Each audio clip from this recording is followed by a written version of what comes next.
In this video, I'm going to share some strategies to help you sell books in niches that are considered to be saturated. Welcome to my channel. My name is Caroline, and in my opinion, the hardest part about publishing books on Amazon KDP is actually selling them. And I know lots of you guys feel this way too from the comments that I see on mine and on other YouTube videos and in places like Facebook groups where a lot of you are frustrated at the lack of sales that you are seeing from your books. There's two different routes that you can take when you decide to publish books on Amazon. And the first is that you can spend a lot of time researching different niches and looking for those low-hanging fruit kind of niches that not a lot of people are publishing books in, niches that have very little competition, but also lower demand. The reason for doing this, or the idea behind it, is that you publish books in lots of small, low demand niches and you sell less of each book, but over time, if you build up enough of these small sale books in these smaller niches, it will eventually build up to a pretty substantial income. The second way to go is by publishing books in high demand, but also high competition niches. It's harder to sell books in these niches, but if you do have a book that takes off or even just sells pretty okay, you can see a lot of sales from a much smaller amount of books being published. You may only need a handful of books to see really great sales in a saturated niche. And just as a side note about niches, because I keep doing this when I say saturated, I personally don't think that there are truly oversaturated niches. I think that there are niches that are super competitive and that makes them hard to get a foot in the door with your new books, but there is a reason for that. Some niches have a lot of competition, and that's because the demand is there from customers. That's what customers are buying, and customers are spending a lot of money in those niches. So if you do decide that you want to take the chance and publish books in these highly competitive niches, because I myself do have books in highly competitive niches. I have a series of coloring books, which is one of the most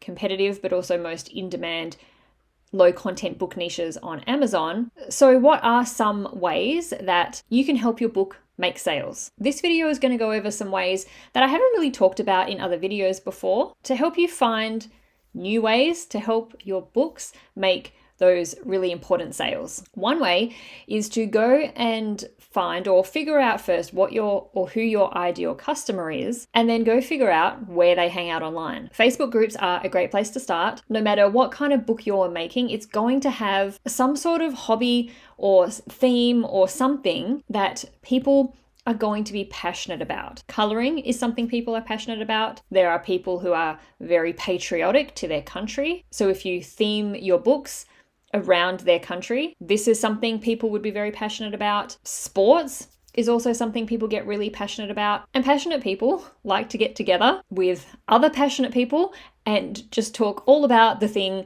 that they're passionate about. And this is where Facebook groups come in. There are Facebook groups for literally anything. I'm sure that you yourself are probably part of many Facebook groups for the things that you're interested in. So if you can find a few Facebook groups centered around your niche, it can be a really great place to share your books. Now, one caveat to this is do not go out and just spam groups or only post salesy marketing type of posts trying to sell your books. This isn't about pushing your books onto people. It's going to be about being a part of that community. So it's something that just might take some time. You'll have to put in a little bit of effort, but the positive to this method using groups is that it is a free way to market your books. Just head over to Facebook and search for whatever your book is about, for example, coloring books or basketball or health and fitness. Before you join any of these groups, make sure to read the rules. And if it does say that they strictly do not allow any kind of marketing or promotional posts, then don't make those kinds of posts. All that will happen is you'll get kicked out of the group. If they don't say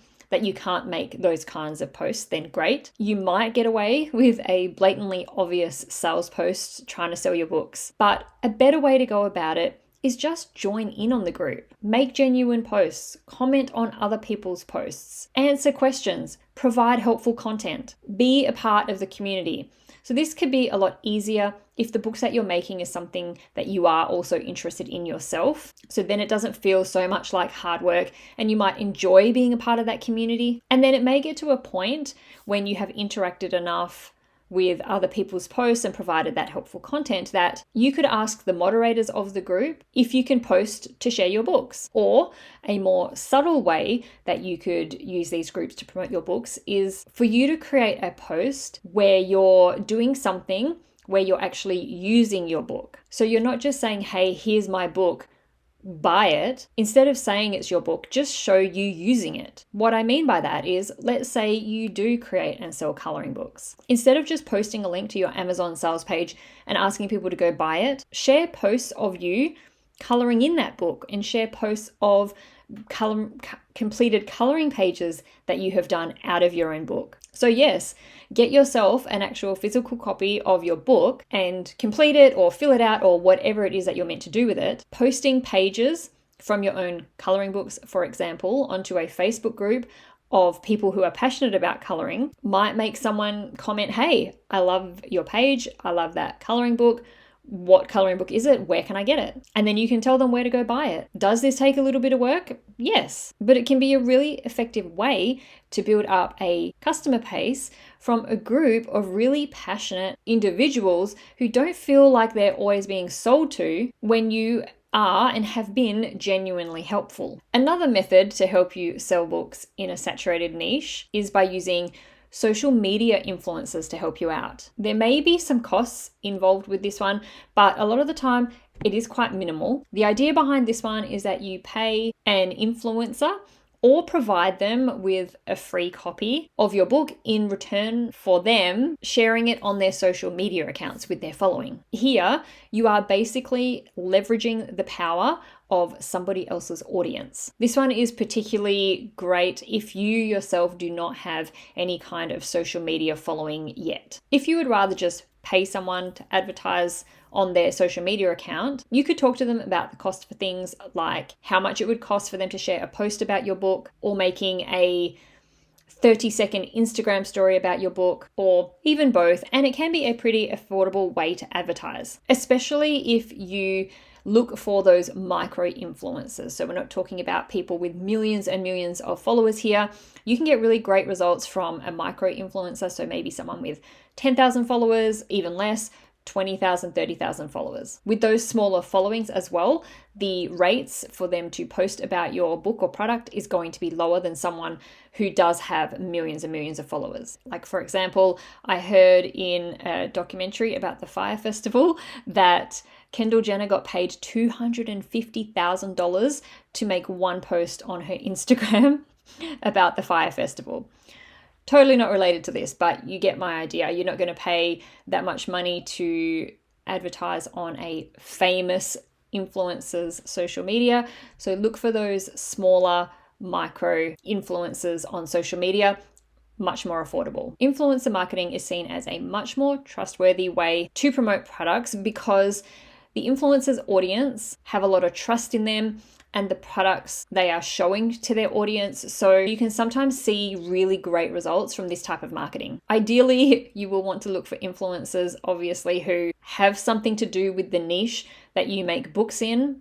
It will be much more effective that way. So if you make coloring books, again, as an example, look for social media accounts around coloring or art or digital art or something like that. If you make gratitude journals, look for social media accounts that revolve around journaling, mindfulness, or meditation. If your books target kids, look for influencers who are in the child or parenting niche. And it's actually pretty simple to find this kind of marketing. Just go to whatever social media platform it is that you want to advertise on and just look for accounts that you think would suit your books and that you would like to have them post about your books. And then just message the owner of the account asking about them doing a promotion with you. Ask if they would like to receive just a free copy in return for them posting about your book, or ask for their rates about them doing a post or a video about your books. You might need to do both. They might ask for you to send them a copy of the book as well as pay for the post. But hopefully you find a few that you can end up working out a deal with. The next way that you can help sell books in a saturated niche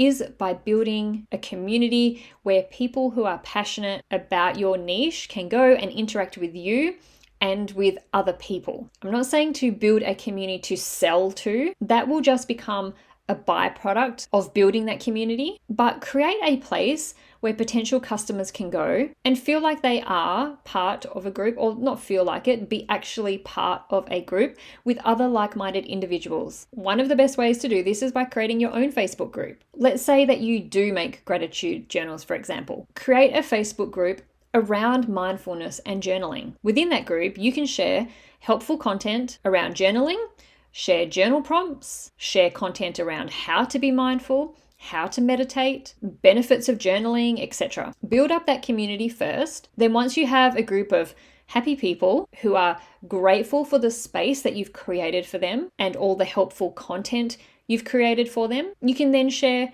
when you do have a journal available for sale. And if they've loved the content you have provided for them so far, you have built up that trust so they can feel safe to go off and purchase your products down the line and know that they're going to love them. There is also a second upside to building this kind of community, and that is that it can eventually get to the point where members of your group end up selling your books for you. You might not even have to do it that much yourself. You may have seen an example of this in one of my recent videos where I did look at the Facebook page of a coloring book brand and who had their customers sharing their completed coloring pages. So you have customers who have already bought your book or books, sharing what they do with your books, which only builds more trust within your community. Seeing what other customers are doing with your books and how much they love them or how much they have helped them is the best marketing that you can get. And best of all, it's free. And another bonus that comes with